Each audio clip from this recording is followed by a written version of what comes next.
culture is like a giant oil tanker and the tone is like a jet ski. It takes a long time to turn it and change course, change speed. But once it gets going, it's, for better or worse, it's pretty solid. It can withstand a lot of waves, a lot of wind. And that's what a good, strong culture does. And ideally, you put the effort in to get it moving in the right direction.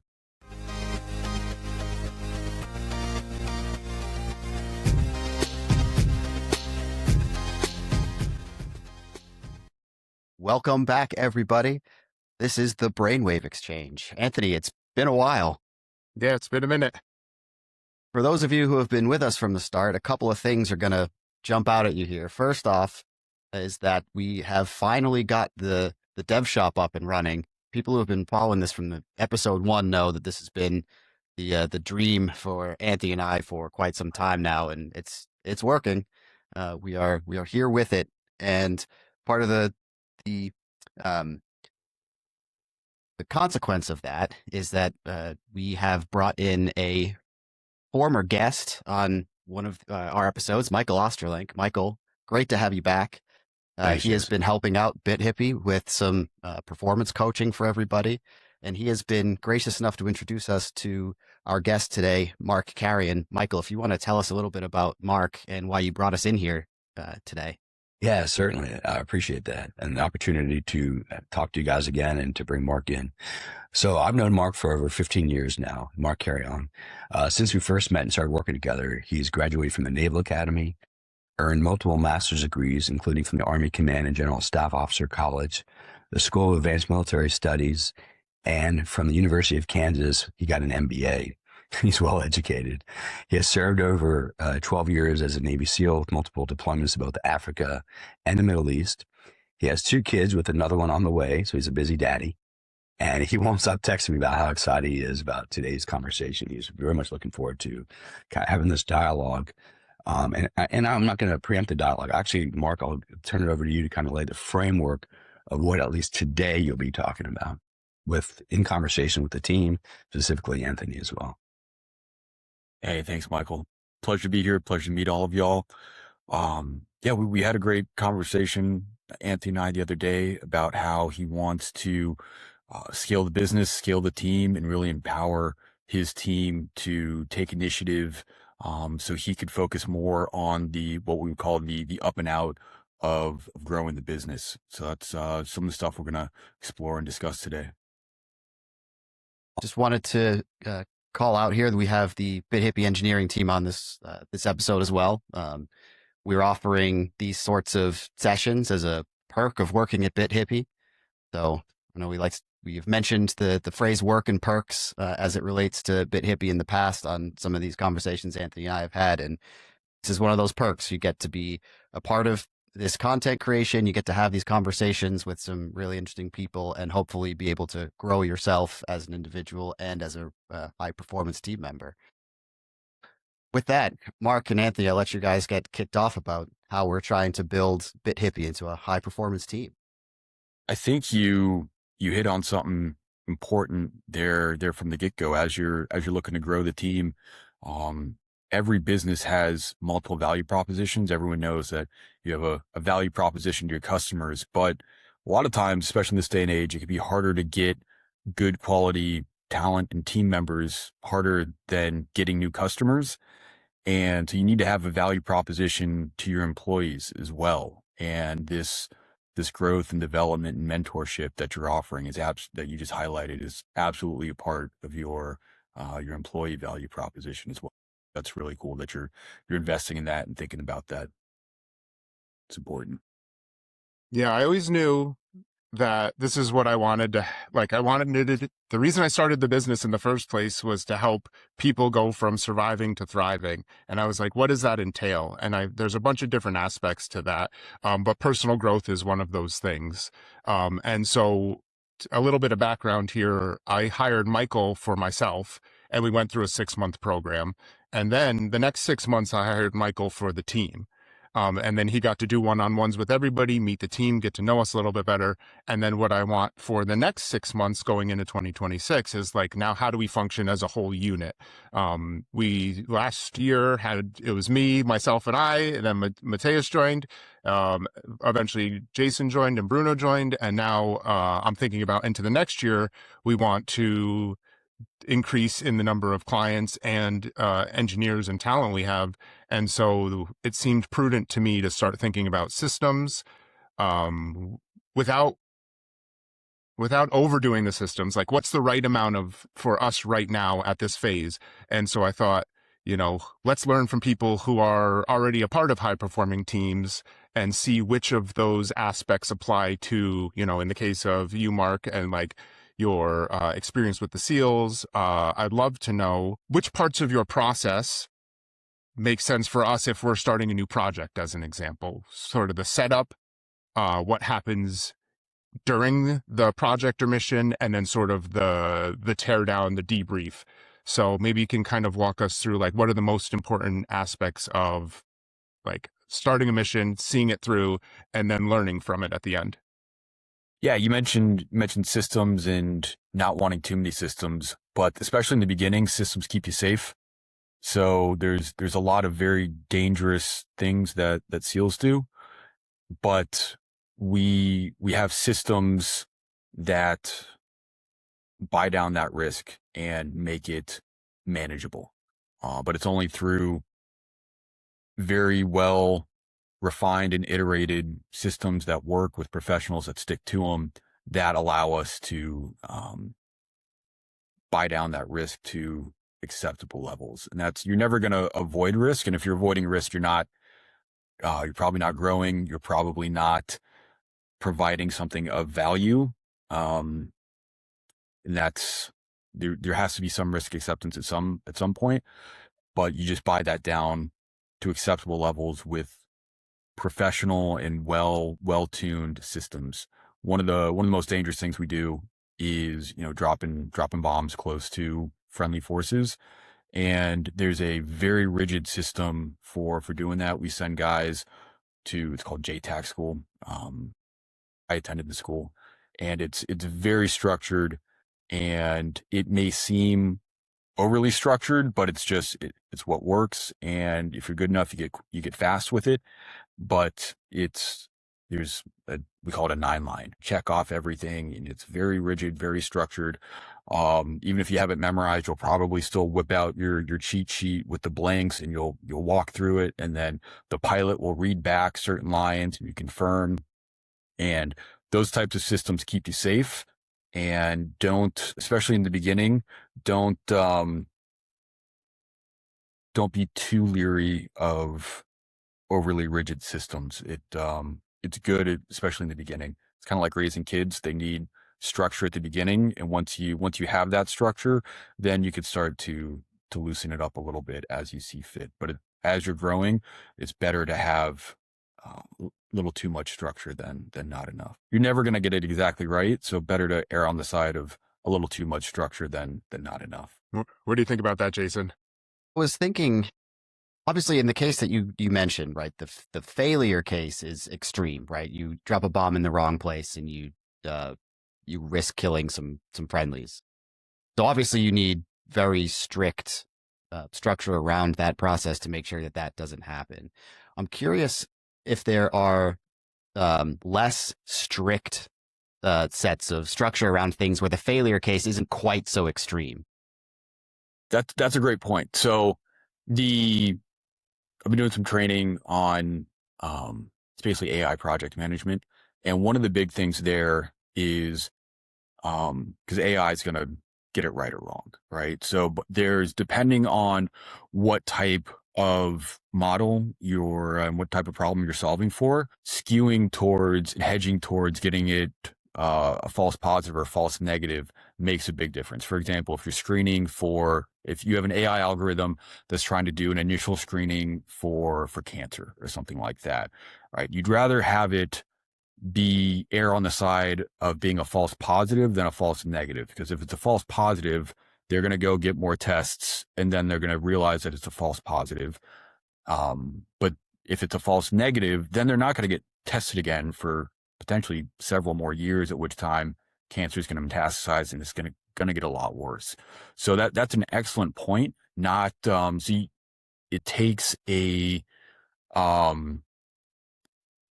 very deliberate understanding of, hey, is it better to be too restrictive, or is it better to too fast and loose, but at least we're dynamic enough, right? So it's like, hey, what are the consequences of being too rigid? Well, we might lose this client, and maybe we would rather grow a little too fast and get more clients, and maybe they're a little unhappy for the first 6 weeks while we work this out, but we'd rather have that than lose out on a client because we are too rigid. So that's just a strategy decision, that's a policy decision, and that's a great point.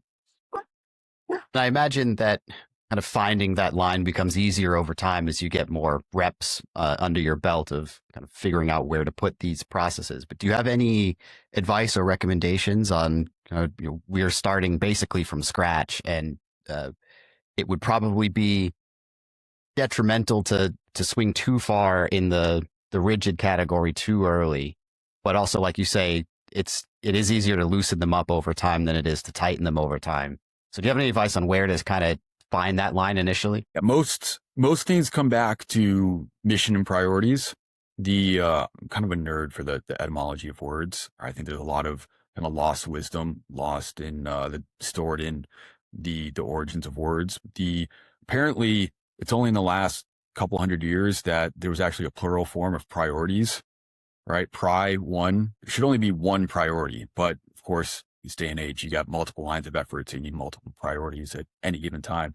So priorities, as much as it pains me to make it plural, you need to have priorities. And if your priorities are growth at the expense of some of the details, then that's your priority. If your mission is, hey, we're going to deliver, flawless execution, or if hey, we're gonna try to maximize the benefit that we can provide and maximize the value, then maybe we're better off providing 80-90% solutions to twice as many people than we are providing 100% solutions to a smaller number of people. And then that's just comes down, like I said, mission, priorities, and then from your mission and priorities come your strategy and your risk acceptance. Yeah, so Mark, one of the things that we talked about during our sort of pre-read was the choice of language. We specifically talked about postmortems, and then you said to me, we don't use the words postmortems. We use like an after action review. But this is the interesting part for me but you said we do have premortems. And I thought that was a really interesting setup process, right? So we're talking about risk. We're talking about how much do we want to accept? What are our priorities? How do premortems fit into this conversation? So it's basically a mental exercise, right? So the same way you do a postmortem, hey, you guys, these are the things that went wrong. What led to these things going wrong, and how can we prevent them going wrong again in the future? But it's before you start a project or before you get too far into a project, you sit down and you do this thought experiment of, okay, let's transport ourselves mentally into the future, whether it's 6 days, 6 weeks, 6 months, 6 years, to whatever the project length is, and try to visualize what our postmortem would look like and see where the failure points were. But now we have an opportunity to, be the Avengers and go back in time and fix it, right? Before it actually goes wrong. So I'll pause there. I could elaborate and nerd out to that, but yeah, I think the thing that pops into my head on that is two kind of phrases that I've heard a ton while reading books that are generally like military slanted. But the first is, if you fail to plan, you plan to fail. And the second is, no plan survives contact with the enemy. So it's like you want to be able to know exactly what might go wrong and how you might handle those failure situations, because in the moment, you don't want to be trying to figure that out. So Like that, I think is really useful for us as we go into new projects, because something's going to go wrong. And it's how we're able to on the fly kind of deal with those problems and make decisions in a way that's not just out of nowhere. Yeah, Eisenhower had a great quote as well. He said, plans are useless, but the planning process is indispensable. So plans are a point of departure. So it's better to have some framework, some foundation that you can depart from, just completely make it up on the fly. And you're going to have branch plans and sequel plans and contingency plans, but even those are going to be interesting at best most of the time. The real value of the planning process is to get you thinking about what might go wrong. And that way you've already thought through a lot of these things. So you're not, so cognitively, you're not encountering these problems for the first time when you're encountering. So if we were to shift gears, right, that's the planning phase. I'll call that the setup phase. And now we're in the thick of things, like we're actually executing the plan. What sort of systems or checkpoints do you use to make sure, like, either that the plan is on track, or it's not on track and you need to course correct? Like, what does it look like in the middle of, let's say, an operation, and how you tie it back to what the mission and the objectives? So this also gets back to the level of control you want to have. You can have you run the full spectrum of very little control from the top, or complete control from the top. What's been in the news lately is these drone strikes on the drug running boats, and it sounds like the admiral in charge of all of JSOC, our elite counter-terrorist force, national mission force. Sounds like he was actually making tactical decisions, ordering reattacks. And that's, if you have a 3-star admiral making tactical decisions like that about when to reengage and when not to reengage, that's potentially a problem. But it's then again, if it's something that important where it could be, hey, we're going to war or not, now everyone's discussing, war crimes or not, maybe that needed to be even higher, right? Maybe so. A lot of what happens in the moment during execution could have and should have been handled and discussed ahead of time, right? This is where that planning comes in. And it sounds like there wasn't clear guidance from even higher on, hey, if the first strike doesn't kill them, but it eliminates the drugs, right? Are we going to go back around and kill these guys that are just stranded in the water, right? That's a conversation that could have and should have happened ahead of time, and there should have been more clear guidance on that.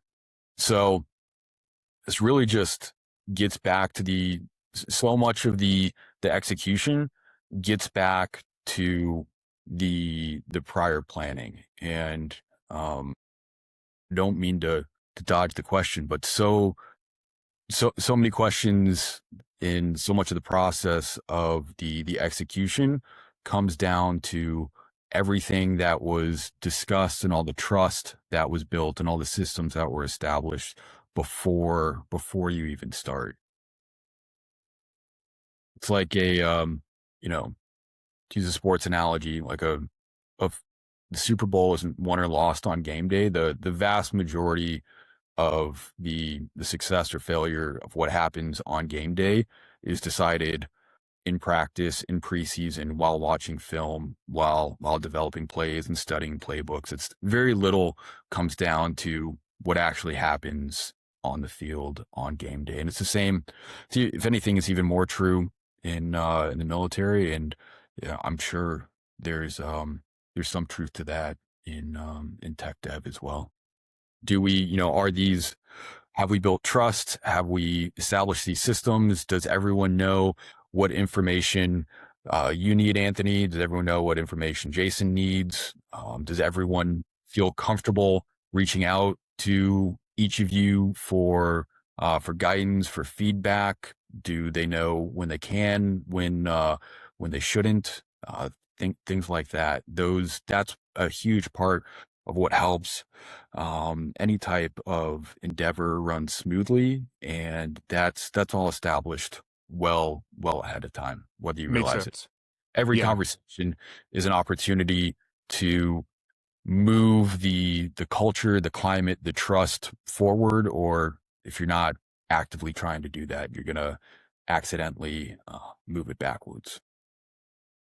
Makes a ton of sense. Bruno, I'm thinking we'll hold questions till the last little bit because I want to just sort of get through the agenda. We'll save 10 to 15 at the end of the call. So yeah, it makes it so what I heard, Mark, is, we said this at the beginning of the call, we do need to have some amount of structure.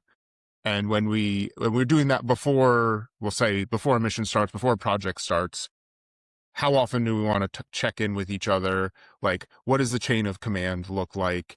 I'm not sure if there's any other things, but these are systems that we should design separate from the project, and then we just implement that framework along the way. Correct. Each project should be plug and played into this pre-existing framework, like you said, chain of commands, command structure, but also the trust structure is as well, and just that system, that process that we talked about with you and Jason to really smooth things out and free you up to go do what your primary job should be as a business owner, which is growing the business.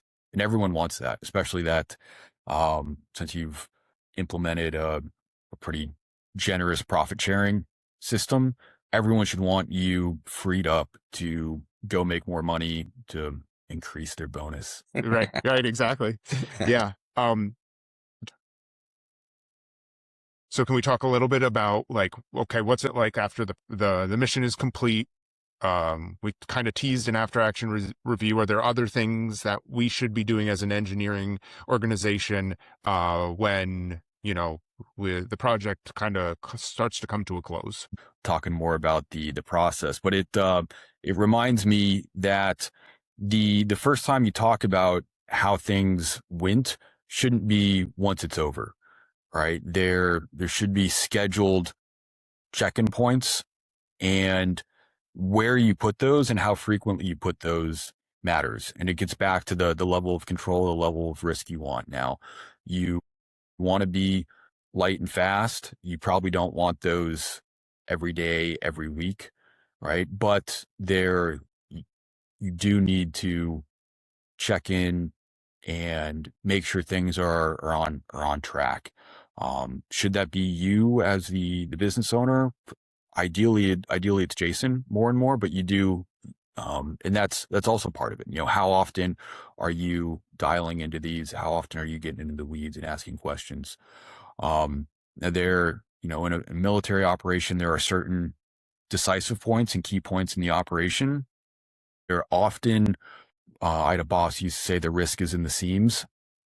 So there are key transition points in military operations. If we're coming in on helicopters and we're transitioning out of the helicopters and now we're on foot, well, that's a key point of vulnerability, and that's what we would call a seam in the operation. We're transitioning from helicopters to on foot, or if we're coming in on boats and then we're coming over the beach, you're exposed while you're coming over the beach and you're transitioning. You're in that seam.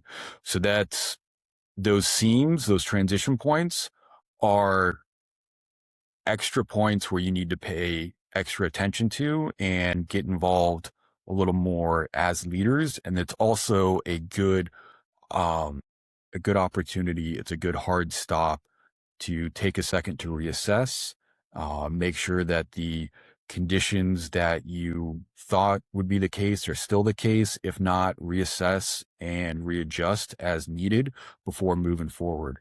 So during the planning process, as much as possible, try to identify those transition points, those decisive points, and make sure you're engaging more as leaders there with checkups and course corrections. And sometimes you need to those are the points where you abort the mission, or you pause until you can bring in more assets. Maybe that's more people, capital. Maybe you need to go back and ask for more time, ask for more money, whatever it is, to bring in more specialists.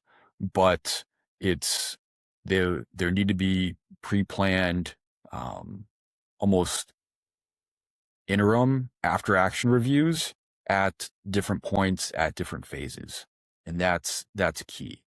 I really liked that you said you don't do this once at the end. That makes a ton of sense to me. Yeah, it'd be like if from a talent management perspective, if the only time you sat your employees down, you sat your team members down and talked to them about what they, could and should do better, if the only time you did that was when you were firing them, that'd be a huge failure of leadership, right? And it's no different in any type of project, right? So if the only time you're sitting down and you're checking in as a team on how things are doing and what we need to adjust, the only time you're doing that is at the end, that'd be just as negligent as the talent management example. Okay. I keep coming back to it, but a huge part of it is trust again.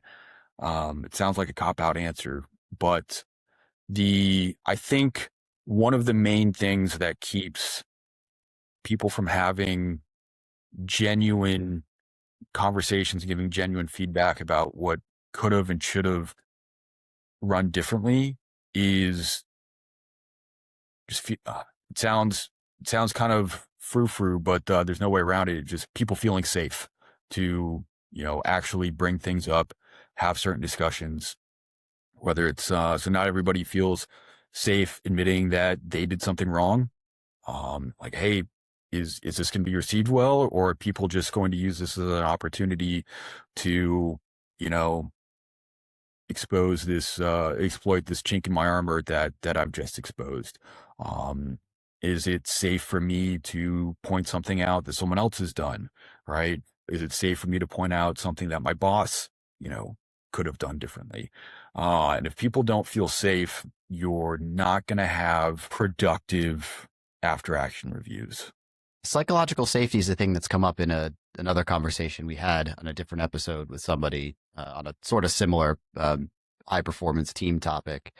And you're right, it's very important. I think there was a case study. I can't remember exactly what the company was, but there are two divisions of this company in two separate locations. One of them had a really, really high safety rating and the other one had a much lower one. But in fact, the one that had the lower rating was performing better because they were reporting the errors and the sort of higher safety rating team wasn't. And so more things were slipping through the cracks because they didn't feel safe bringing it up because they were worried that they would end up losing their jobs.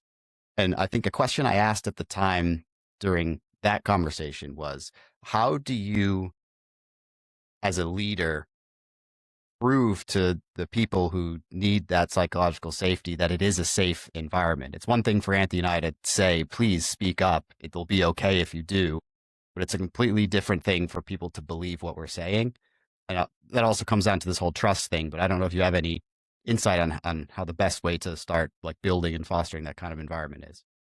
Yeah, there's a lot of leader's job comes down to managing the culture and the tone. And so the culture of an organization, the example I use is the culture is like a giant oil tanker and the tone is like a jet ski. All right. So an oil tanker, it's massive. It takes a long time to get it moving. It takes a long time to turn it and change course, change speed. But once it gets going, it's, for better or worse, it's pretty solid, right? It can withstand a lot of waves, a lot of wind. That's what a good, strong culture does. And ideally, you put the effort in to get it moving in the right direction. And that takes a lot of work up front. It takes help.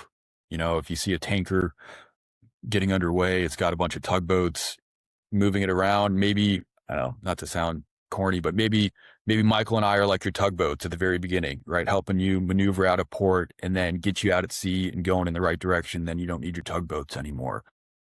But then once you're at sea, once you're underway, making way, got a good head of steam behind you, you can handle waves, you can handle sea state, you can handle wind. And that's what a good company culture does. Whereas the tone, I mean, a lot of us have been married at least once, and the tone in the living room can shift, on a dime like that, in an office, it could shift on a dime. And that's what the tone is. It's like a jet ski, right? It could turn on a dime. It can accelerate. It can decelerate. It can do some really cool things that a tanker can't do, but, it can't stand up to wind and waves the way a tanker can, right? So a leader needs to manage both, and the tone and the culture have a huge impact on how conversations go. And part of so I'll pause there. I mean, it makes sense to me. I like that analogy of the culture being a much harder thing to get going, but then once it is going, it's much harder to change. I think that's something that Anthony and I have spoken about, especially as we're such a small team right now. Like, getting the right momentum behind the right culture we want to build is incredibly important as we try and bring people in. I agree. And moving on from that, so we talked about building trust, right? And you're essentially asking other people to be vulnerable, right? I know those are like woo-woo therapy words, but there's a time and a place for it. So one of the best ways to ask other people to be vulnerable and ask them to trust that things are going to be okay if they do, sometimes you have to prime the pump, and that looks like being vulnerable yourself and showing that it is not only safe to do so, but encouraged to do so, people rewarded for doing so. And that's it's not easy. That's not fun as a leader to be out in front and assuming the risk. But that's why all the great war paintings have the commander out front leading the charge, exposing himself and being inspirational that way. It's there's high risk, but also high reward of being a leader. And you can hide in the back, but don't expect your guys to have the kind of buy-in and trust you're looking for if you're not out front, kind of leading Pickett's charge. Yeah, I can think of a very simple situation where this has showed up in the dev shop. We already have talked about this, so everybody, you might see some smirks. But Bruno, there was a time where I was just sort of like in a panicked state. There was too much going on, too many clients, just too much for my brain to handle. And we were in a call, and he goes, "Anthony, stop, breathe." And it was awesome. Right. It was exactly what I needed to hear in the moment. And then one of the things I tried to do is, this is now the second time I brought it up in a larger forum, is it's good when somebody chooses vulnerability and says, "I'm going to tell the boss what to do right now because he needs to hear it." And it was well received. So I hope this is like just a simple case study where that was recognized, appreciated, and I hope to see lots more of that. It's awesome. How many of y'all can think of like past wives or girlfriends where you don't feel like you could have told her to stop and breathe, or have past bosses that you don't feel like you could have told them to stop and breathe, right? And that's what we're looking for. So that's awesome. And it makes a huge difference, doesn't it? Yes. Ability to, it's, no one wants to show up to work afraid of their boss, of their coworkers, of the environment, of the tone, of the culture. So that's awesome. And I was very resistant to it too. And he's like, no, like he pushed. It was great. Right. I was Good. like, I don't want to do Good. this. He's like, no, seriously, do it with me. And then he started to breathe. I'm like, okay, I got to be here, be present, be in this moment. And it was, a very memorable story, obviously, for me, for bringing it up a second time. That's awesome. And that's exactly what I was talking about. Every interaction either moves the ball forward or backwards for creating the kind of culture that that it sounds like you want to build as a leader and as a team. Had you smashed him and said, "Don't ever interrupt me, don't ever talk to me like that again, I'm the boss," right? That never would have happened again, right? You would have smashed that, and we'd be having a very different conversation right now. So that's awesome. So I just wanted to check in with you, Mark, and make sure there were no other points that you wanted to cover with us in the next couple of minutes before we open the floor up to questions from everybody. Oh yeah, I got hours of points, so I want to nerd out to you. I think we'll move on to Q&A. Bruno's been patiently waiting. Okay, great. So my question was how people, for you to elaborate more on how people communicate under those critical missions, and why they trust their teammates during the mission. What are the evidence for them to trust that, to be sure and know that the other guys will do the right thing? So here's the thing with trust, right? What does everyone always say about trust and respect? That it's earned, not given. Yeah. So that's the classic, right? And it makes sense, right? So how long are we supposed to operate without trust and respect before it's earned, right? Does that take 6 weeks, 6 months, 6 years? That doesn't really work, does it? I had a boss on day one who, again, this goes back to leaders assuming risk, and that's why leaders make the big bucks. They assume the risk. Day one, he said, you all have my trust and respect, right? He's like, I don't know any of you, but you're all here for a reason. You've been screened and selected to be here. All right. So you're there. It's not like you're randos off the street. All right. You're here for a reason. I trust the process. I trust the reasons why you're here. You all have my trust and respect. It's now incumbent upon all of you to not lose it. And that's powerful. That's cool. Right. And as you know, again, as leaders, that's part of the tone and the culture you set. And generally people respond well when they see others paying it forward, assuming risk, and giving them the benefit of the doubt and challenging them to rise to the occasion. And that was a memorable moment for me. I remember listening to that and being like, yes, I'm going to put that in my hip pocket and use that moving forward. And that was a major, I know with kids, there's that, the movie Inside Out where they talk about core memories. Mm-hmm. Like that was a core memory in the creation of that organization's culture. And that was a core memory for me moving forward. This is one of those nuggets of goodness that I'm going to take and use in all future teams. Now you're a small, fast team. Everyone there is there for a reason. It's not like you have 5, 6 members of your team, right? Not 5 or 6,000. You can have everyone there is there for a reason. It's been selected to be there. You that could and should be enough to have a baseline level of trust and respect to move forward, and then make it so, and then just everyone rise to the occasion, rise to the challenge. All right, big guy, I love you. Like, right.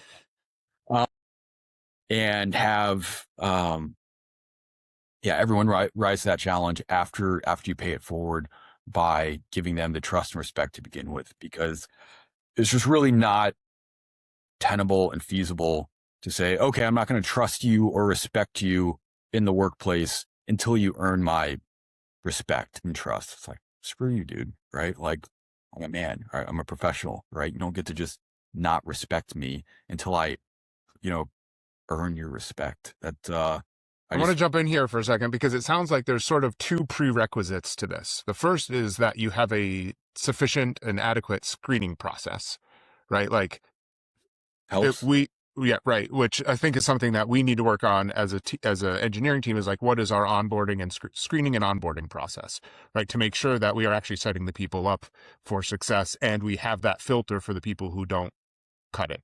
I know I'm guilty of, like, I trust everyone immediately. Like that's kind of my personality. And sometimes that is good and sometimes that's bad, right? I've been bitten by trusting people I shouldn't have.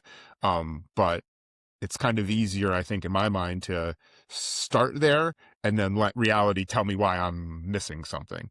So the screening process seems important. And then the second thing that I heard you say is we also trust like that the system, the framework, the process that we follow during the mission planning is actually also an adequate process, right? So if we know that we have a good framework and we know that we have some filter that keeps people who won't do a good job out, then it's easy to start with trust. But I think if either of those two things are absent, you can end up being in that situation I was in where you trust somebody who you shouldn't have because you're just too quick to give them access to things that they shouldn't have access to. That's perfectly valid. I have two things for that. The first is that it's kind of chicken and the egg. If you sometimes trusting someone and challenging them to rise to the occasion, it could prime the pump, like in that could bring out the best in them. Not everyone. Some people are just doesn't matter how much you invest in them or pay it forward and prime the pump. They're still gonna take advantage when they have the opportunity. And the other, I've been hitting the head too many times. What was the other one? But you mentioned processes. We'll come back to the mentioned processes. And screening was the other thing I had said. Processes and screening. Yeah. Michael, yes, please jump in and save me. Well, I was actually going to ask a different question, but I want to make sure that Bruno had his question answered to his fulfillment before I move on to something else. You have any follow-up, Bruno, to what Marcus said? You're good? Yeah, all good. So one of the things I heard Anthony and Jason talk to you about, Mark, is kind of in the middle of the process. Plan as much as you can. You've gone through the scenarios of what things could have gone wrong. You had all the intermediate steps, and this is you're still in the middle of it. But things, I think it was Anthony who said, or I think it was Mike Tyson. You have a great plan until you get punched in the face, right? That shit happens.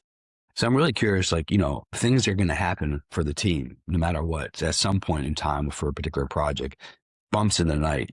And I'm wondering for you, for an elite team, what role does mental agility and emotional intelligence play in that process so they're able to adapt quickly to whatever the situation calls forth in them as a team and as individuals? Could you speak to that? Yes. And I'm in the minority on this. So one of like special operations, like primary value propositions is agility, right? And yes, agility is great, but I think agility is often a crutch for poor planning and poor preparation. And how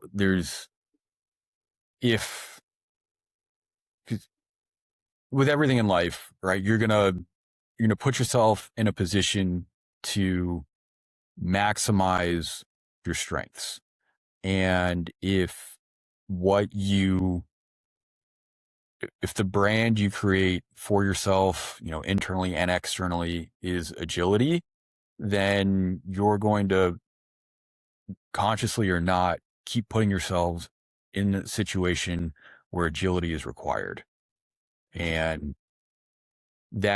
yes, it's important to be agile. It's important to be emotionally resilient, intelligent and agile. It's important to be tough. It's important to be good at getting punched in the face, because everybody's got a plan until they get punched in the face. But take it from someone who just forgot his second point because he was really good at getting punched in the face a lot. It adds up over time, getting punched in the face, right? And so don't, I like to say, like, if you open a plumbing company, you're gonna deal with a lot of shit, right? If you create a culture and a tone in a company where you're really good at getting punched in the face, well, you're gonna get punched in the face a lot, right? If you create a culture where the emphasis is on being agile, or you're going to find yourself in a lot of situations where you need to be agile, right? If you if the tone and the culture that you set is one of high trust, high preparation, like solid processes, right? You're going to be a company that executes on your processes well with high trust. And then I'd rather be a company in an organization or just in a relationship where there's high trust and solid processes, especially with the appropriate degree of check-ins and checkups and reviews that we talked about, to identify things before they get so out of whack that we need to be agile. So yes, of course, be agile, but don't make it so you need to be agile. And if you make your primary shtick being agile, well, then your primary shtick is going to end up being agile. Thanks, Carrion. Perfect. That's very interesting. I totally get what you're saying. Don't lean on being agile. I also think about like the oil tanker or whatever you called it and the jet ski, right? Like the jet ski is agile, but then it can also change on a whim, right? And you can end up spinning in circles. You kind of need both. You can't not have either, right? So getting back to the tanker analogy, right? And a lot of companies do this, right? So when a tanker needs to be agile, it brings in outside support from tugboats, right? A lot of companies, when they need to pivot, they bring in consultants and outside support, right? So there's external resources available for when you truly need to be agile, right? And it's almost like, it's why you have people like Michael essentially on retainer, right? So when you do need to be agile, it's like, hey, this has gotten outside of our systems, outside of our parameters, outside of our risk tolerances. We need you to help us get back on course. We're a big tanker and we need some tugboat help right now, especially in these channel waters. We don't want to be the tanker that's stuck sideways in the Suez Canal. So that's just focus on being a good tanker with good processes, with high trust within the team, with the right amount of check-ins and risk acceptance, and just kind of have the humility to ask for help when you need it. But just I've spent a lot of time in agile teams and organizations. It's kind of exhausting to be frank, right? We're always being agile. We're always shifting and pivoting to something new. And maybe it's exciting for a little bit, but it gets old. It gets really old being agile and being the one that people call to put out all the fires because you're just agile. Maybe it's just where I'm at in life, but I'm ready to be a tanker and stop being so agile. So I'm ready to help others be tankers by being a good tugboat. But I've certainly seen an over reliance on agility. Mark, I want to thank you so much for taking the time to chat with us today. It was a really, really useful discussion. There's a lot of good stuff in here on how we can engineer ourselves to be a more high performing team. And we hope to have you back again. I know there's a lot of other topics that you wanted to talk about. We look forward to future conversations. I do as well. Thank you. Thank you for coming. I'm so glad you're here. Until next time, everybody, be well.